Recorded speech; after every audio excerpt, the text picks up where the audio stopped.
can't people just get along? Okay, I swear to God, Joe. at 7 o'clock this morning, I'm on the phone with the client. Oh, my God. Good morning. I'd like to call the regular scheduled meeting of the Board of Selectmen to order. It is Monday, May 5th, 2014. It is now 8:31. I'd like to ask Selectman McKillany to lead us in the pledge, please. I pledge allegiance to the flag of the United States of America and to the republic for which it stands, one nation, under God, indivisible, with liberty and justice for all. Thank you, Gary. Item 2, public forum, limited to 3 minutes on any agenda item. Seeing none, we'll move on. Item 3, approval of minutes, 3.1, the minutes of the regular meeting on April 21st, 2014. Do I have a motion? Move that we accept the minutes as read. Is there a second? Second. Okay. Any additions or corrections? Seeing none, all those in favor of the motion? Aye. Aye. Abstain, This right? is the regular meeting, yeah. Yeah. I abstain. Okay. Cindy? Neither either. Oh, it was, oh, okay. Then I abstained, too. I thought it was the special meeting. Cindy and I abstain. I'm scared. You've got 3 in favor and 2 abstentions? All right, then I got the next one. Okay. Approval of the minutes of April 29th, 2014, which is a special meeting. Do I have a motion? So moved. Second. Okay. Any additions or corrections? All those in favor? Aye. Aye. I have to abstain. Okay. Gary, you going to abstain on that one, too? No, that was the first one. I was there. Then there was another one. It was the second one I missed. Oh, okay. That's right. Oh, okay, then I. Then you Yeah, were there. Charlie, you were there. You were there. We were all there for that one. Okay. Yep. Just trying to confuse me. It's not hard to do that. Special. Okay, item 4, Board of Ethics, Bud Benson, Chairman of the Board of Ethics. Okay, are we we have 2 special meetings. We did them. No, we only did one, Gary. We didn't do the other. Is that what Right. you Do the second one. We got the minutes, but we didn't do it. We didn't call for a vote yet? We didn't call for a vote on the second Didn't one. we have a You vote? voted on No, the second first special special meeting. meeting at the second special meeting. Oh, Okay, okay. that's right. Well, then I do abstain because I did miss.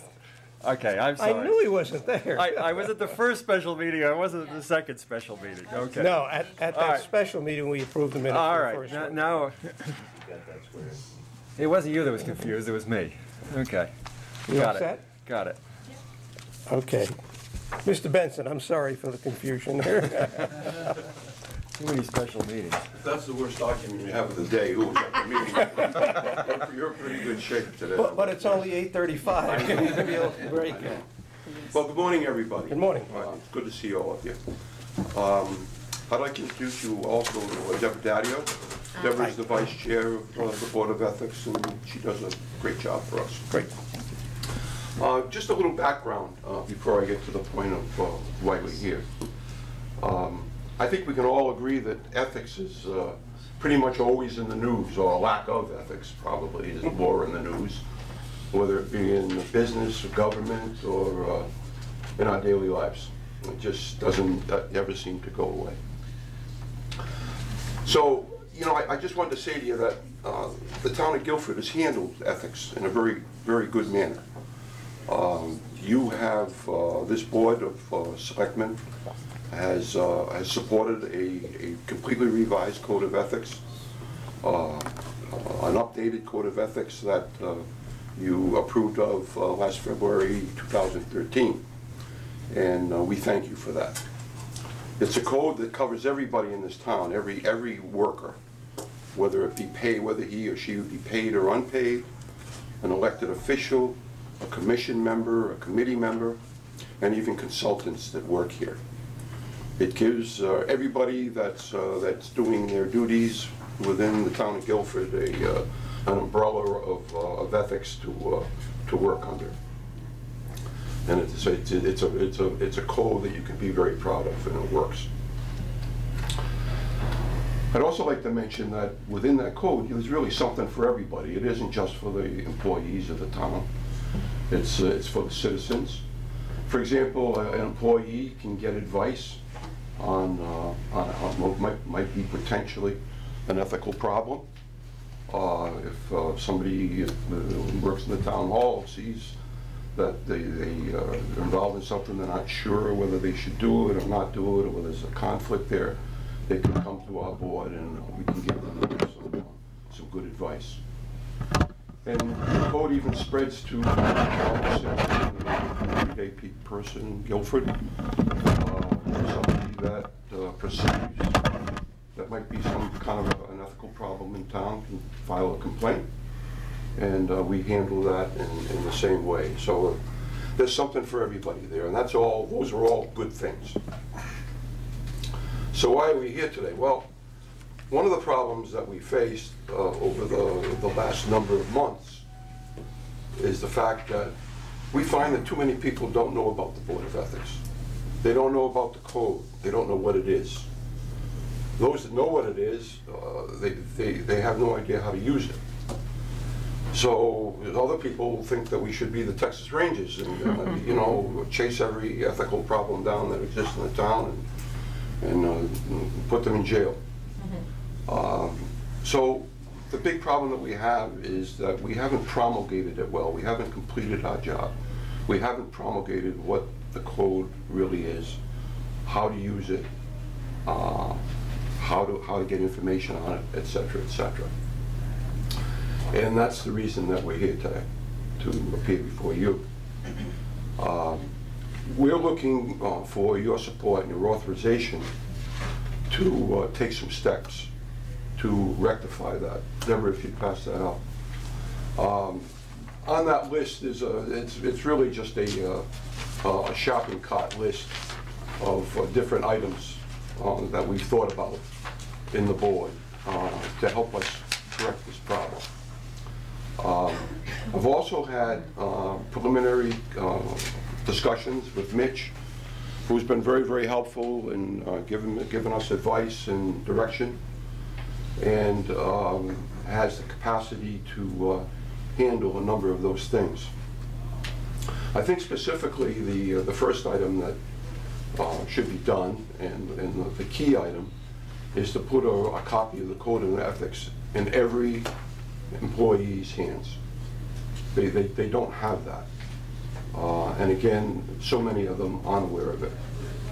And it would be something that Mitch said that he could handle electronically and have a sign-off situation whereby we'll know that that person did receive it and looked at it. The others, I would ask for your authorization to work with Mitch and to work with the First Selectman's office, Tracy and whatever, and be able to do the same thing with commission members, committee members. I think it's very important that they have a copy of this and they acknowledge that they've seen it. So we've also asked Mitch that we felt it would be a good idea to put it in the put-on package as new employees come in and take care of that right away as we go forward. We've also had some discussions with the police department and the fire department, and as you know, they have a lot of their own codes and systems, and both of them have been very cooperative, very cooperative. They're actually going to make our Code of Ethics part of their duty manuals. And you know, their duty manuals are their Bibles, so that shows a lot of respect for what we've given to them. So that's why we're here. We're asking for your support. Nothing else. I don't think it's going to cost any money. And I know that's always a key factor. You're halfway home. A little bit of time, and just you know, the authority to kind of walk around and talk to Tracy and talk to yourself, Joe, and try to get these things done. I think it's a big benefit for the town. I think it's a code and it's an area that we need to be strong on. And I think you've done a great job of it up to now. And we just like to go this extra mile. Okay. Thank you very much. Thank you. For that. That was excellent. And again, thank both of you and your commission for all your hard work. I know you've been working on the code that we approved over a year ago for a long time, and it was a lot of hard work. One question I have: I am not aware of any problem at the moment. Do you have any problem before you? There are no outstanding issues at the Okay. moment. The last issue was handled, and I passed on a copy of my Right. judgment to you, and there is no further issue with that or anything else. I think just for clarification, the issue was a matter of just going before your board and before any action was taken by the individual, just to clear it with your board. There Right. was no infraction that I could see. It's what they call, no, none whatsoever. Okay. It's what they call an advisory consent. Yeah. Okay, An advisory item. Okay. He came to us, as most people do. right, Not with a complaint, or not because they had done something, but to get some advice at going forward as to whether that would be a potential problem. Okay. In our judgment, in that particular case, there was no potential problem. and, yeah, I just wanted to clear that up, that Yes. there was no issue there. Yes. Okay. Okay, Mitch, do you want to add anything, since it's going to involve our employees? First of all, thank you very much. I have had discussion with Bud and would appreciate a vote of this board that would give us the power, I guess, to send out a copy of the Code of Ethics to all existing employees, as well as make it a part of new packages for all incoming employees. And that way, we'll go forward with that. My administrative assistant Sally has already prepared a statement that we can send out with that, so we have people sign it and put it as part of their personnel package as well, showing that they'll comply. So that would be my request, but thank you very Okay, much. thank you. I'd like to make a motion for the purposes of discussion that the Ethics Committee be empowered to act with the First Selectman's Office and the Personnel Department to consider initiation of the recommendations that we have before us. I would second that, but just add 3 and 4 instead of possible, be yes, mailing. You know, you have possible mail to present employees and possible to board, I think that should be. Yes. You know, and I would also add that every employer I've ever worked for, you get a copy of the policy manual, you know, and you know what the issues are for, you know, for ethics, and then more often than not, you actually have to sign a form, and you do the training thing is great too, because then you realize some scenarios. I mean, you know, I was just looking at your training, you could even do something online that they could tap into, and this way it doesn't require a lot of time from people other than the initial setup, and then they could listen to it for 10 minutes, you know, but again, it'd be great for the employees and certainly good for people serving. Okay, you made an addition to Oh, yes. Carl's motion. Do you accept Yes. her second? Okay. Okay, discussion. Gary? The only thing I would add is I think informing the employees about the advisory consent process. This isn't a big town, it's quite conceivable, and we've all heard a case, so-and-so is using so-and-so to build his deck, and he does work for the town. Just let these people know that that they have the option of coming to the Ethics Commission and just laying out the fact pattern, and so that should there ever be a complaint or a charge of conflict, that it's pretty clear that they're separate transactions. I mean, it is a small town. Town employees hire people who someone else in town might have hired to work for the town. So I think just emphasizing that or letting that be known would be valuable. Okay. I have a question on item 6, possible training / information session. Do you have anything designed or anything in draft format, or No. are you going to pass that on to HR? Or No, we would be glad to do that. You would do it. We would work in conjunction with Human Resources. okay, We don't have any program as such, but it would be very easy to come up with one. I mean, we could go over the code and put it in common sense words and run a little session if you'd like to do that through a department or however you wanted to handle that. We'd be happy to do that. good. Thank you. Pam? I Yeah. just had one thought, which was, because you may have mentioned it and I just didn't, I wasn't paying attention, but that it also applies to the Board of Ed and their Yes. employees, so I assume you're coordinating on that side of Yes, things. we've already made plans to do that. We have two designates, Deborah being one, who after we have finished here today, we felt more comfortable waiting until we had talked to you before we go to the Board of Ed with some similar type ideas. So yeah, we are pursuing that. And incidentally, Pam, I kind of forgot you were over there. I just wanted to tell you what a great job Pam did for us, all during that year or year and a half that we worked on the code and revising it and updating it and making it lawful. And she was a great help to us, and we thank you for that, Pam. And Pam did send out some initial material, but we just felt that it didn't go far enough. For example, Pam sent an email to, I believe it was all the commission heads. Yeah, and all the. And that was fine, but it didn't get to anybody else. You know, they just kind of like hung there, and department heads, I think the same thing. So that's why we're trying to complete this picture. Thanks, Pam. Okay. Carl, could I propose an amendment to your motion in that we would recommend to the Board of Education, since we have no authority over there, but recommend to the Board of Education that they follow the action of the selectmen in regard to their employees with this. Would you accept that? Yep. Okay. Is there a second to that amendment, please? Second. Okay. I guess the first thing we'll do is vote on the amendment. I'll call the question. All those in favor? Aye. Aye. Okay.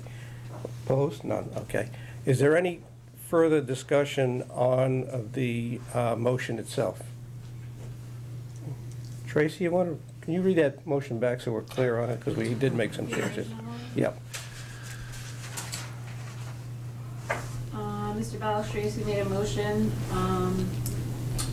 that the Ethics Board work with the First Selectman's Office and the Personnel Department on enacting the recommendations proposed, making employees and commission members aware of the Board of Ethics, the Code of Ethics, and then Cindy added to the motion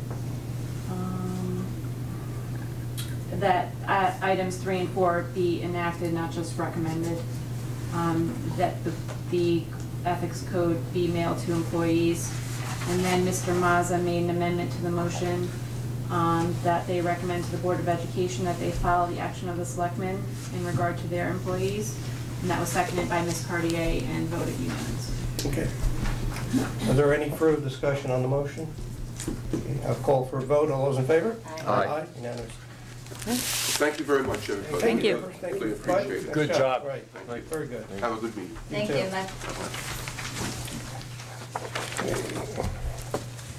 Bye. Item 5, Finance Director, Sheila Volano. First of all, I'm going to ask that we remove from the table the finance reports from the last meeting that we tabled it. Could I have a motion? Is there a second? Second. Okay, all those in favor? Aye. Okay. Morning, Sheila. Good morning. Okay. Okay, so we're going to take a look at the finance reports as of March 31st. Okay. So looking at the revenue, it's 3/4 of the way through the year, 75%. And we've collected 98.87% of our budget. There's only $920,000 left to collect, which sounds like a lot, but against an $80 million+ budget, it's good. And we were at 98.17% at the end of March last year, so we're actually ahead of where we were. Tax collections are at 99.56%, so it's almost at 100. And don't forget, with taxes, there's actually 4 more months of collections because we have July. And actually, that's the same with youth and family and Fire. the fire department, ambulance revenue. Ambulance is at 66.17, but they are that month behind. So that's it's pretty much right on target for where they should be this time of the year. Any questions on revenue? Okay, sounds good. Yep, Okay. so far so good. Take us to expenses. Okay. As for expenditures, we have obligated 79.2% of our expenditure budget compared to 80.8% last year at the end of March. Really, to take a look at the Public Works budget, we were concerned about because of the overtime for the snowstorms. And overall, their budget is at 86.5%, but that's really quite dependent on the encumbrances as far as how they're going to end the year. They have all the blanket encumbrances, which we've actually instructed them to start taking a look at and canceling any that they know they won't use. That's kind of a lengthy process. It's a quarter-long process, basically, to get them to kind of, slowly cancel encumbrances. I really don't anticipate that they're going to be over bottom line, that we're going to need to do a transfer, but we're going to watch that with them.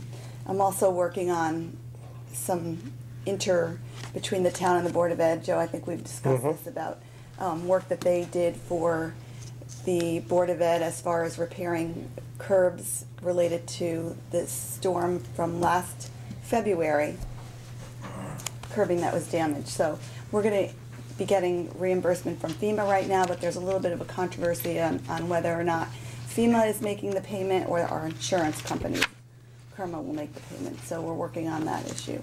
But regardless, we're going to get reimbursement for that, and that's going to go back into Public Works account.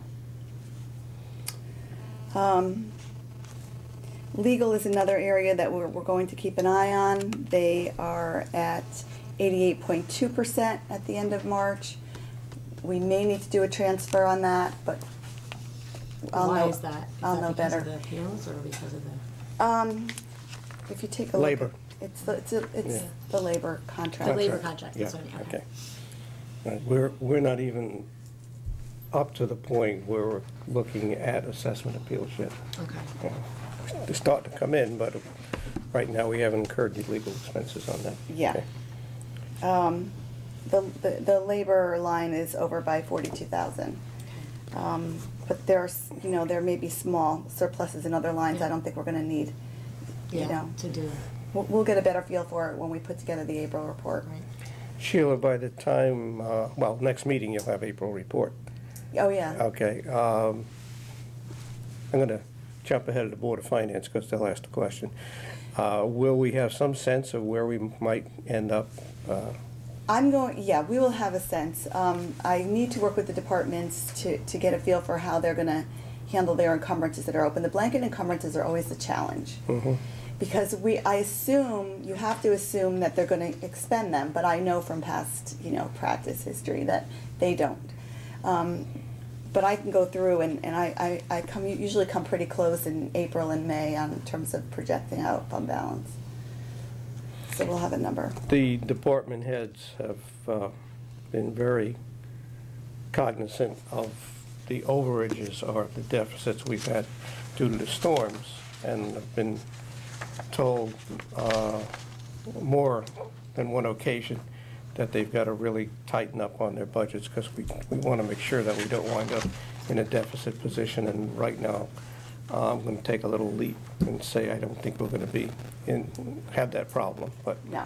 Okay. One other thing I just wanted to bring to your attention, if you go back to my number that we are 79.2% expended, it's actually a little better than that, because if you look at the revaluation line, which is the third line from the bottom, it shows a negative $102,000, and that reflects the payments that we've made for the revaluation. But those funds are actually sitting in fund balance in the reserve for revaluation, so that's just going to be a transfer from fund balance back into this line item.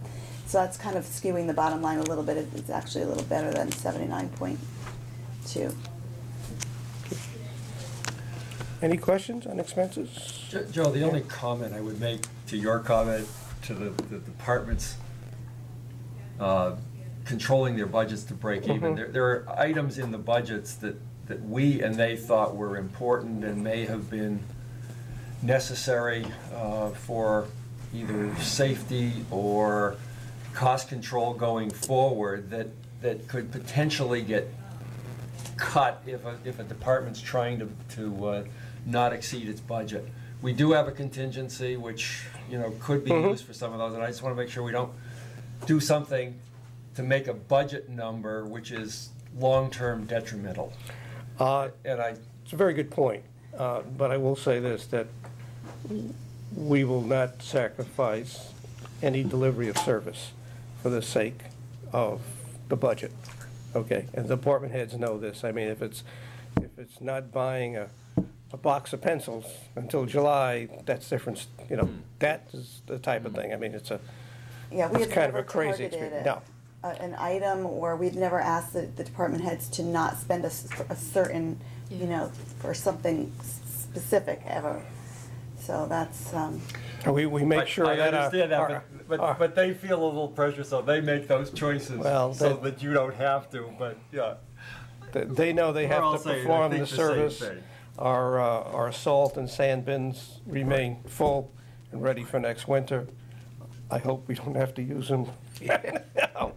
But fire, police, I see health department, the health director here, mosquito spraying, none of that is sacrificed, okay? It's whatever discretion they can use, okay? Maybe buying a new office chair, that can wait. I mean, I don't want to get into a specific discussion as the concept. Okay, that no, it's a good point. I'm glad, some stuff is important I'm to actually, do. I'm glad you brought it up. Shouldn't be sacrificed for a specific period's bottom line. Good. Anything else on expenses?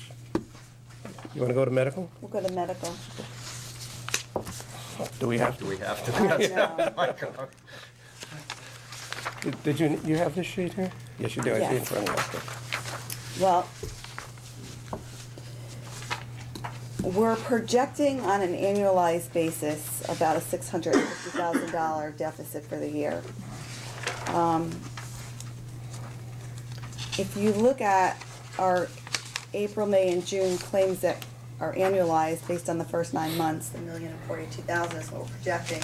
And then if you go to the right of last year's, they were actually more than that, April, May, and June. I don't know, you know, I sometimes think there's some seasonality with the way the claims go based on vacations and certain things, but that's kind of where we are. There are 13 people individuals who have reached or exceeded 50% of the group, the individual stop loss. So that means that they've exceeded 112,500. But there are only 2 that have reached the stop loss and gone over. And that amount is 407,000 that we've saved. But there are $2.5 million in claims against the $9 million approximately that we've incurred so far. So that's a big percent. That 13 people at 2.5 million against the whole group at 9 million. Remember a few years back we reduced or increased the stop loss, and we thought about reversing that. Remember at the time? Yeah.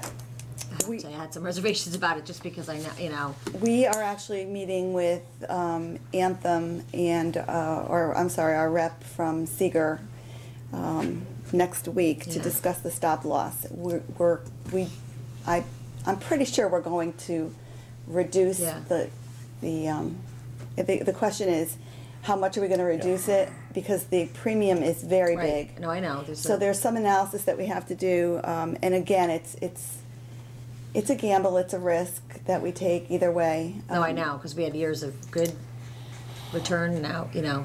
Yeah, and this would be the second meeting we've had with our consultants on it. And they'd have to do a little bit more analysis. We have to do a little bit more. And hence, we have, like Sheila said, have a meeting next week that involves the representatives from the education administration, because it has to be, it's one plan. They really want to reduce the stop loss. And I tend to agree with them, so. Yeah, I can go either way. I have because I have 10 years of history, so you know there's the premium triples almost as you lower it. So you have to be able to see the benefit, the cost benefit, and it's totally a projection. You know, you really just don't know what's. When you say reduce the stop loss, you mean reduce the threshold for the stop loss? Right. Yeah, because we're self-insured up to now to 225. 25. It was Yeah. 175 for a while. Yeah. And we could there are various points that we could pick. Right. Okay. So it's some analysis that has to be done, but we're definitely, it's a priority. It's almost like buying snow insurance. Yes. It's that difficult, so. Anything And else? as we all know, insurance companies are in the business to make money for themselves, not for us. That's exactly right. Okay. Anything else from the Finance Director? Yes, Gary. Last year's surplus, we had talked at one point about the allocation of that. Is that the Board of Finance to initiate, or is that for us to initiate? Because we had talked about allocating some of it to the deficit in the insurance program. I'm just not clear whether Board of Finance initiates it or we initiate it, now that the audit's done. And the audit was presented at the last Board of Finance meeting. And Sheila and I have not had a chance to talk about it. But there's, certainly this board can recommend it to the Board of Finance, and I suggest we do.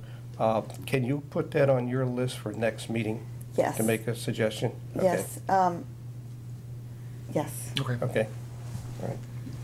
This isn't going to go away quickly. No, oh, no, no. 1 year, we were close to $1 million, and we have a reduction policy in place where we had put at least $200,000 a year, and then we went to a positive, Right. and now we're back to negative again, so. I mean, that may be something to consider as well. So, I mean, there's some options that we can present to you on that. Okay. Anything else on March reports? Okay. Sheila, you have anything else on that? No? Okay.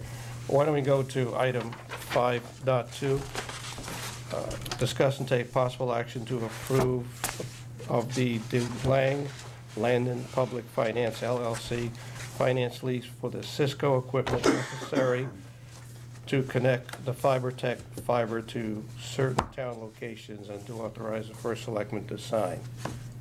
I'll move that for the purposes of discussion. Is there a second? Second. Okay. Can we ask Pam to join us?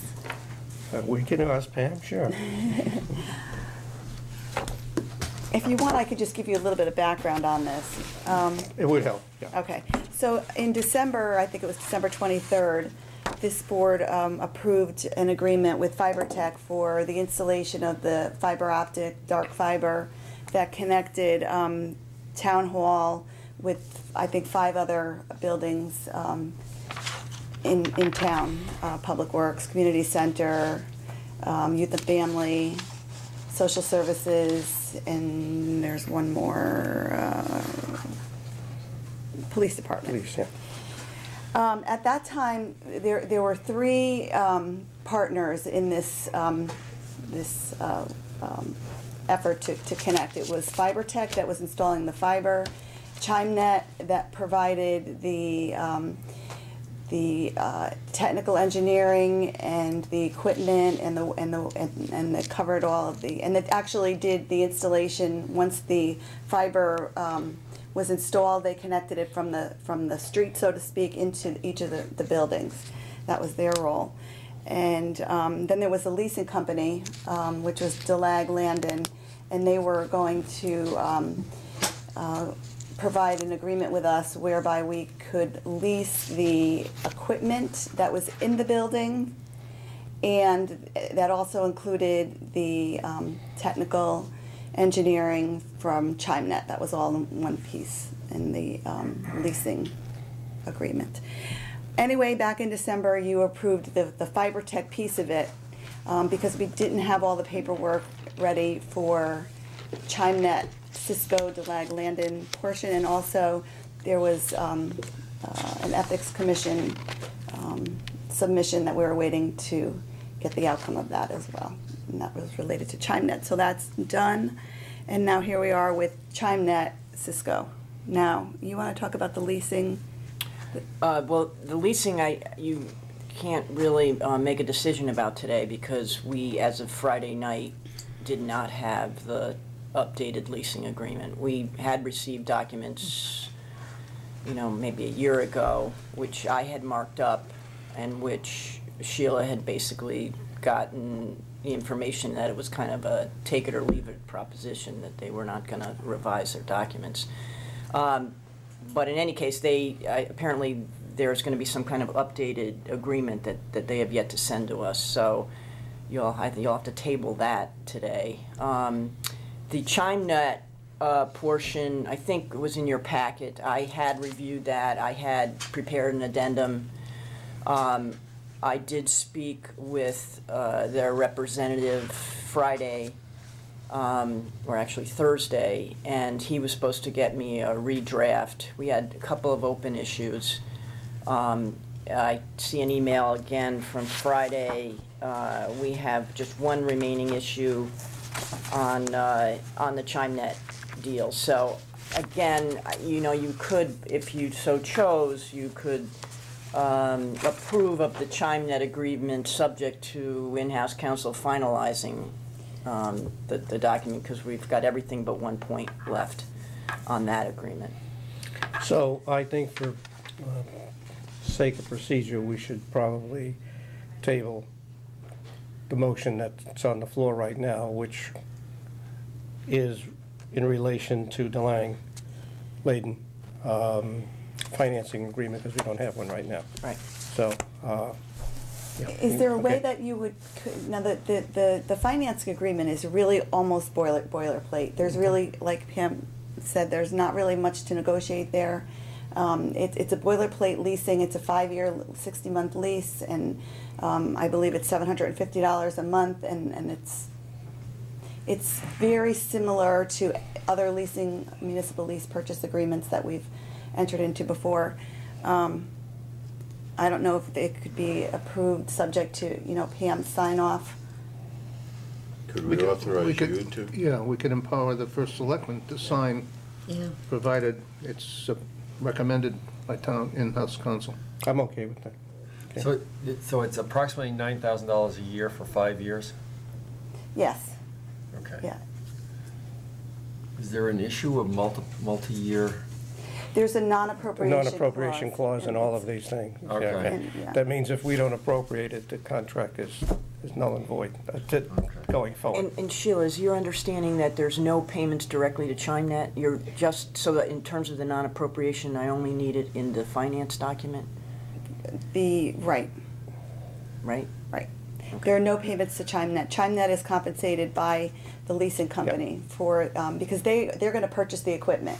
So the leasing company is going to compensate them for reimbursing them for the equipment and for their technical Management. support and wide area network management. I use the example of either buying or leasing a car. Okay, Cisco is the car manufacturer. Okay, ChimeNet is the dealer that you buy the car from, and they get paid through DeLange, which is the finance company. Yeah. I mean, Yeah. I tried to make it simple like that so I can understand it. All right, so that's all right. So we need your motion is to amend Carl's motion. That Let's just start over. upon Withdrawal approval motions. of the first select. You want me to withdraw? Yes, Would it be that would be easier? better. Okay. Let me withdraw my motion and make a motion that we empower the first selectman to sign when and if in-house counsel makes that recommendation. Second. Is there any discussion on that motion? What about staff? Anybody? I would just add specifically that we're talking about a lease of approximately $9,000 a year with a Well, with these particular companies, yeah. with a non-appropriate, just for the record. Okay. With Okay. a what do we call it, a non-appropriation agreement? Clause. Clause, yeah. Clause. So you're approving the agreement subject to my finalizing and review? Exactly. And authorizing you to sign both agreements? Have that, Trace? Okay. Which is effectively 5.3. Yeah. No. 5.3 is ChimeNet. We're talking about the But we're language. authorizing Yeah. you again. Yeah. We've got to do another motion for that. Great. Okay. All right. There's a motion on the floor for DeLange leasing. Do I have a vote, please? Aye. Aye. In favor? Aye? Okay, thank you. All right, now we'll go to 5.3, which is actually the ChimeNet piece. And where are we with that now? I was talking about both of them. Yeah, so move that we approve. So that is, we have We'll one make more the- issue. Okay. One more issue on that one. So I would, again, if you so chose, Yeah, just Make the same approve of motion. it, Yeah, and that subject authorize you to to me sign. finalizing it. I and move with the authorizing authorization, the first selectman sign the agreement. I We give second. him the Okay. authorization. And Second. there's no monetary value to that Right. agreement. What's the term of the agreement? I don't remember. it. 5. 5 years, too, okay. Any discussion on that? Okay, all those in favor? Aye. Aye, unanimous, okay. That's it, thank you. Thank you. Enjoy the rest of your day, thank you. You had known it was this complicated when we started I with trying did, that, I would did you? know. Oh, you did know, okay, so you were willing to put up with all that? Yeah, this is important. Thank you. Item 6, Health Director Dennis Johnson, consider and take possible action to set a public hearing date. Oh, Dennis. Morning, Dennis. For Monday, June 2nd, 2014, at 8:30 a.m. at the Guilford Town Hall to receive public comment on an ordinance to amend the code of the Town of Guilford, Chapter 142, Blight. Thank you. Good Good morning. morning, how are you? I'll give you a little background on this amendment. As you know, we've had a blight ordinance in Guilford for many years, and the amendments to the blight ordinance that are in front of us represent an updating to be consistent with Public Act 12-146, which the legislature passed in 2013. And this amendment allows municipalities basically to do two things. To allows municipalities to utilize the injunctive proceedings in Superior Court whenever fines and penalties are assessed for willful violations of the blight ordinance. So in other words, we could take the choice to prosecute offenders of the blight ordinance in Superior Court, but we have to give them a notification of the penalties involved when they go to court. And that was on page 7. We inserted a section there about the initiation of legal proceedings, willful violations in criminal court in New Haven. So we had to add that if we ever choose to go to Superior Court, which we haven't, in the past. The other updating basically is addition of language to the section 142-6 on page 5, which helps to clarify the citation and notification, notice of violation sections. And it also talks about penalties involved with citations and gives the offender the right to appeal to a blight committee. It also adds a provision for liening property in the event the town chooses to assess the violator for costs involved in prosecuting or for having violations remaining in effect. So those are the two main revisions throughout the ordinance. The rest of the red lines that you see basically are technical and content and spelling and some formatting changes that we made. For instance, we alphabetized the definition page. Pam, who was very helpful with this, went through and changed some of the terms, I guess, to reflect the more current and standard legalese. So, it's basically an updating to reflect some changes that the legislature made in 2013 to allow towns to prosecute offenders through Superior Court if we choose to. And then we also kind of made more consistency with this ordinance, to be more consistent with, for instance, the planning and zoning regulations, which have a procedure that's detailed on notice of violations, issuing citations, a hearing process. So we kind of spelled that out and gave more clarity on those steps. So we basically tightened up the ordinance, adopted some new regulations that the state allows us to adopt, and then changed some of the little technical, spelling, grammatical, and format contents of the ordinance. So basically that's a summary in a nutshell of what it's involved. Was this Okay, do you want to make I the was just going to motion? move that we set it for June 2nd at 8:30 for a public hearing. Is there a second to that motion? Second. Okay. One Is that question what I we- have. Just, excuse me one second. Is that what we do, set them at 8:30, or do we start early, or does that make sense? No, 8:35, okay. Was this brought about also by a change in statute? Yeah, I mentioned Public Act 12-146. Okay. I didn't hear that, no. Yep, that was the initiating change. Okay. All right, is there any, we have a motion on the floor to set a public hearing date of June 2nd, it should say 2014 on here. No, it's on the, Oh, your thing, on okay. here. I'm like, yeah, on the actual thing we have to sign, you gotta change that, Trace, okay? For 8:30 in this room. That's a Monday, okay, June 2nd, 2014. That's the motion, is there, We have any further discussion? It was made and seconded? The only question, Dennis, that I would ask you to address either here or at the hearing is, blight enforcement officer is defined as yourself as the director of health, a zoning enforcement officer, or any police officer, which to me raises some inconsistencies, because you might see something as a blight that a police officer, a particular police officer might not. So there needs to be some device so that we're enforcing this consistently. well, wouldn't it be the ultimate enforcement? Well, I've been assigned the lead role for enforcement, so basically the enforcement's based upon my definitions, which are described in the blight ordinance. There hasn't been a police officer yet who's taken a step to, not that they're incapable of, but they haven't been asked to enforce this. It's generally myself or Reggie Reed. Who's in the very next Yeah. office. And I understand, a little clarification so that we know that there's not some inconsistencies. I Would be think helpful. at the public hearing, it would That'd- probably be a good time to bring that Sure, clarification out. it's a good Okay? point there. Right. Okay, we have a motion on the floor, it's been seconded to set the public hearing date. All those in favor? Aye. Okay, thank you. Thanks, Dennis. You're welcome. Are we gonna sign this one or wait for a reprint? Sign it now? Okay. There you go, pass that around, then we'll sign it. Okay, item 7, Land Acquisition Commission, Steve Goldschmidt. Receive and take possible action on a recommendation to rename the East River Preserve in honor and memory of Carol E. Evans. I see we're joined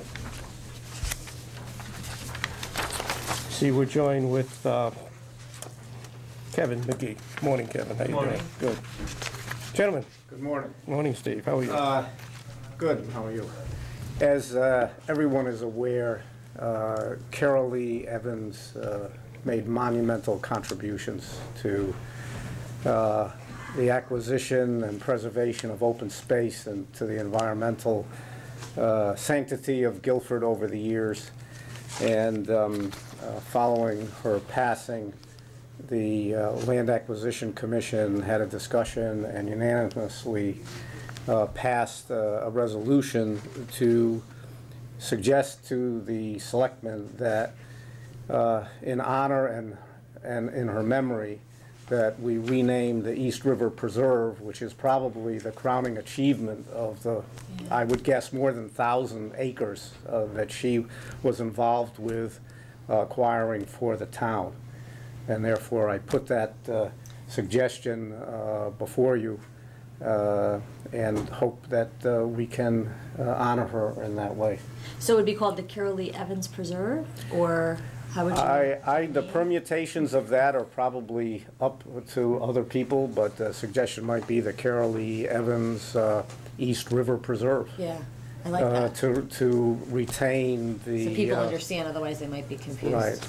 Yeah, I think that's awesome. I move that we rename it something to honor her memory. Well, because you still want to leave that open, right? Yeah, but do we have to, I mean, I would call it the Carol Lee Evans East River Preserve? You know, before, if I can interrupt your motion, I think perhaps, and this is no disrespect to Carol Lee Evans, I mean, she has done a tremendous job on acquiring this piece of property and many other properties that the town now owns. But the preserve is under the authority of the Conservation Commission, and I would like to have their input on this, number one. And number two, we don't have a policy in town to name other than Park and Rec. Park and Rec has a policy where they've named benches, Yeah. and the Green Committee has the same thing on the green. The last thing we did was the scoreboard at Nut Plains Field. Plains Field. Okay, so I would suggest that we refer this to the Conservation Commission, just so we haven't overlooked anything. No, I think that's fine. I thought they had weighed in already. I'm sorry. No, they haven't. Yeah, no, Okay. I just. Should the selectmen create a policy? This is the first time I think it's actually come up. It has. In my Yeah. tenure as a selectman's issue that wasn't. Maybe part of the request of the Conservation Commission and/or Park and Rec to submit a policy. So maybe we can look at the Park and Rec policy.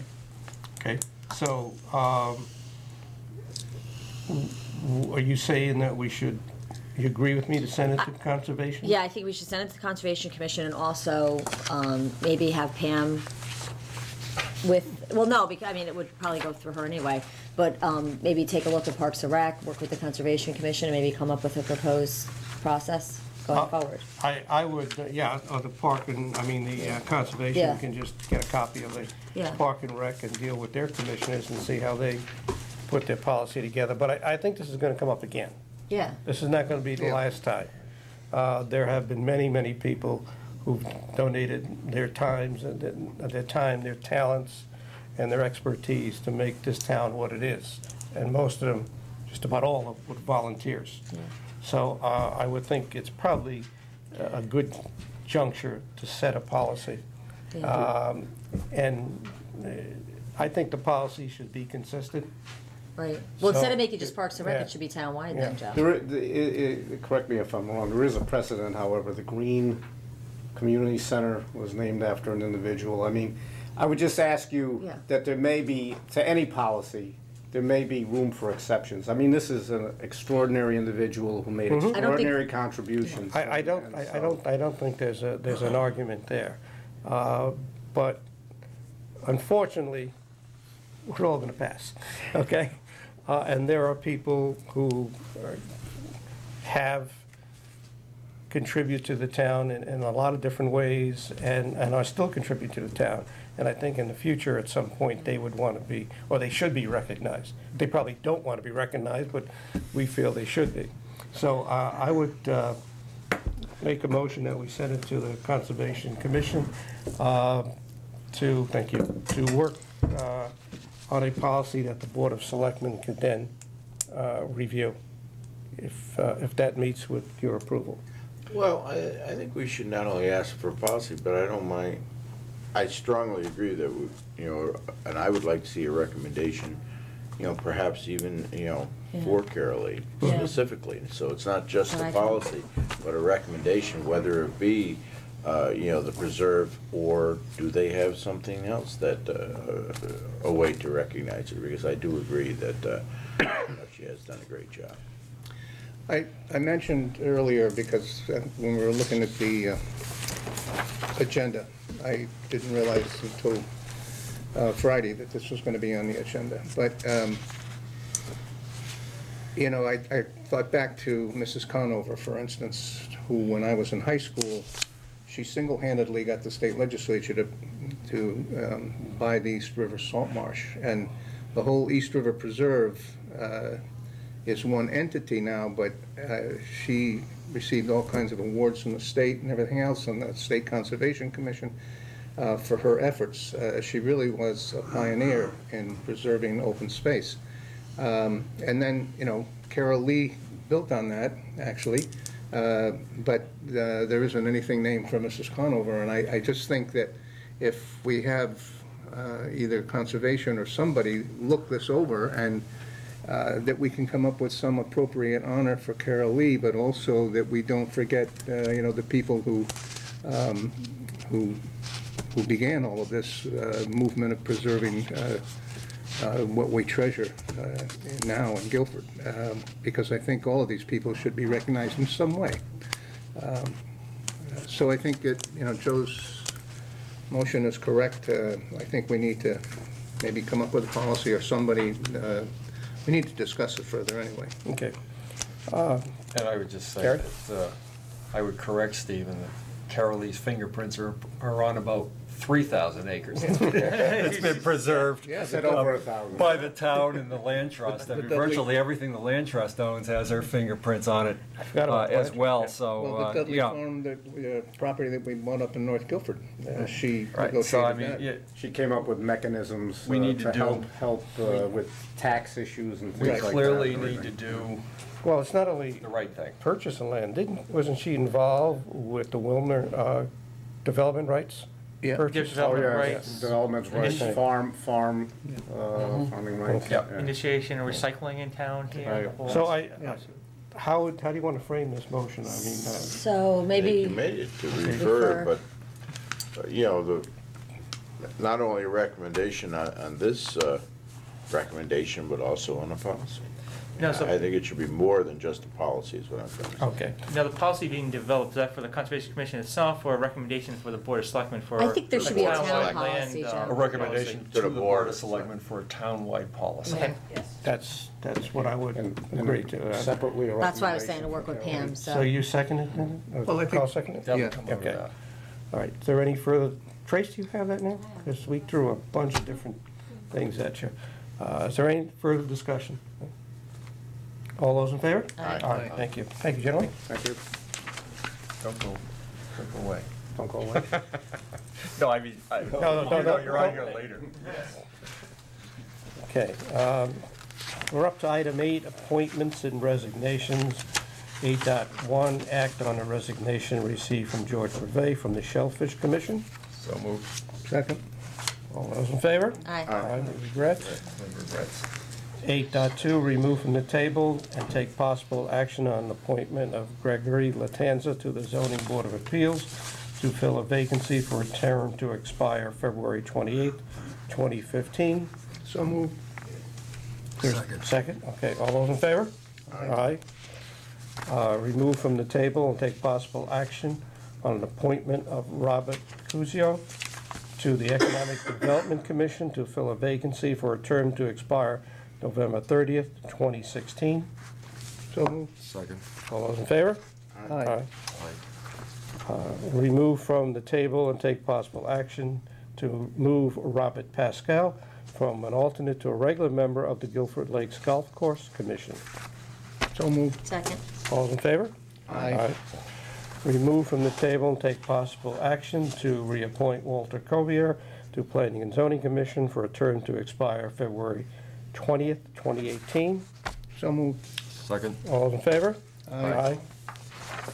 Act on a recommendation to appoint John Hall to the Shellfish Commission to fill a vacancy for a term to expire February 28th, 2016. So moved. Second. All those in favor? Aye. Act on a recommendation to move Randall McCartney from an alternate to a regular member of the Historic District Commission for a term to expire January 31st, 2018. So moved. Second. All in favor? Aye. Joe, just Yes. a point. Under our new policy of asking for reapplications for people, we didn't have anything on Mr. McCartney. I respect the Historic District Commission and John Cunningham and his recommendation, but we ought to be consistent. Okay. Everybody else. Everybody else, right. Everybody else had a reapplication. I will vote for this, but ask that we, Going forward. Going Yeah. forward? Yeah, I agree with well, you. and I ask Yeah. that we ask him to put on file his reapplication. Okay. Okay, all those in favor? Aye. Okay. 8.8, act on a recommendation to appoint Savannah Towers to the Tree, Siobhan Towers, the Tree Advisory Board as a member at large to fill the vacancy for a term to expire February 28, 2017. And you have a lengthy resume in your packet there. So moved. All those in favor? Aye. Okay. Request for the use of town property. again, let me go back to, I would just, some of these resumes are extremely impressive, but I would point out to anybody listening out there that we still have numerous vacancies and to be filled, and people should apply. Item 9, 9.1. I would move that we approve the sign placement for the two organizations as requested in the agenda. Second. All those in favor? Aye. Aye, thank you. Correspondence, do we have any correspondence? I do have one I'll bring to your attention. I don't know if you'd received these in your box as of Friday. From the Registrar of Voters. You might remember last fall, early this winter, I guess, the voters of District 4, which votes at the Melissa Jones Elementary School up in North Guilford, had petitioned to change the polling place from the gym to either the cafeteria or another location in District 4. And it is a function of the registrars to recommend that locations be changed. And it's the duty of this board to either agree or not to agree. They have done an extensive investigation of other areas, including working with the school administration for Melissa Jones, and have determined that at this point, the current polling place, which is the gym at Melissa Jones, is the most suitable place, and have spoken with some of the leaders of the who initiated the petition. And right now, their recommendation is not to move it. Okay. So if you don't have a copy, I will make sure you have a copy. I got an email. Did you get the email on this? Okay. Yeah. All right. All right. All right. That's what I have on correspondence at the moment. Anybody else? No. Okay. Committee reports. Carl? Well, the 375th committee is hard at work. We got another meeting this afternoon. A lot of planning going into the big weekend in June, well, the Civil War weekend in May, and then the big weekend in June when we dedicate the Covenant Memorial, as well as open the New England Trail.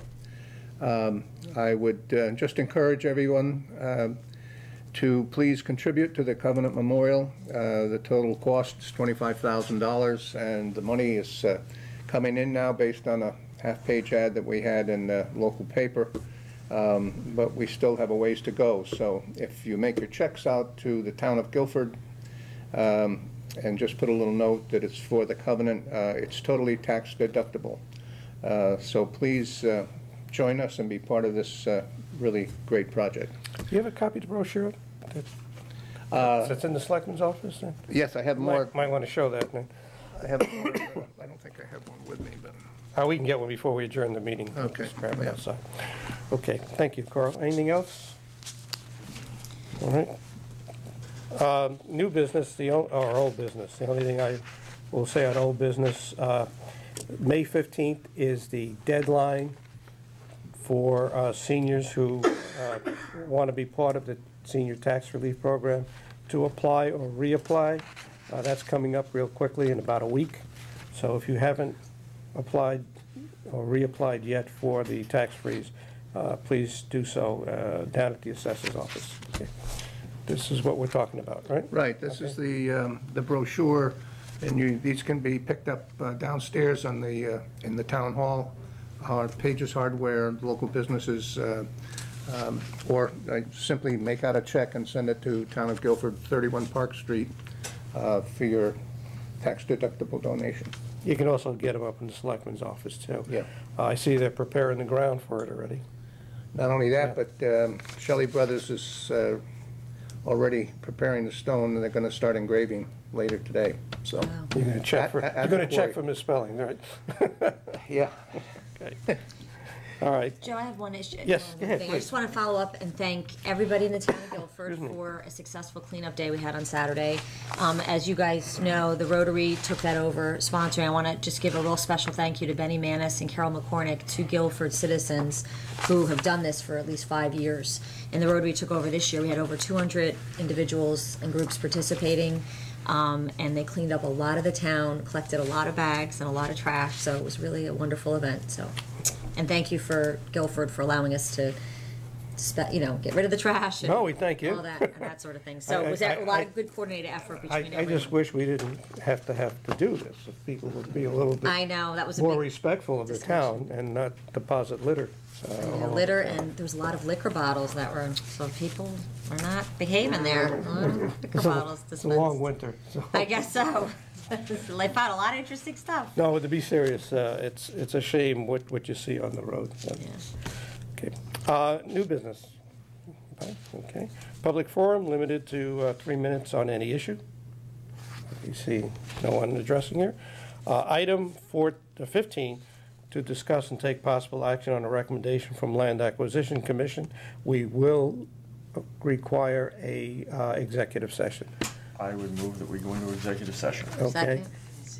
And I'm going to invite 2 representatives from Land Acquisition, Steve Goldsmith, and actually Kevin McGee, who's our staff member to Land Acquisition, and our in-house counsel, Pam Millman. Okay. We'll be taking a vote. We will be coming back for a vote, Mike, so I need a vote to go into executive session. All those in favor? Aye. I think they need All set. for Okay. I'll need a motion to come out of executive session, please. So moved. Second. All those in favor? Aye. Abstained? Okay, is there any further business before the Board of Selectmen? Move to We adjourn. Second. All those in favor? Aye. Thank you, everybody. Wait a minute. Yeah. Thanks, Steve.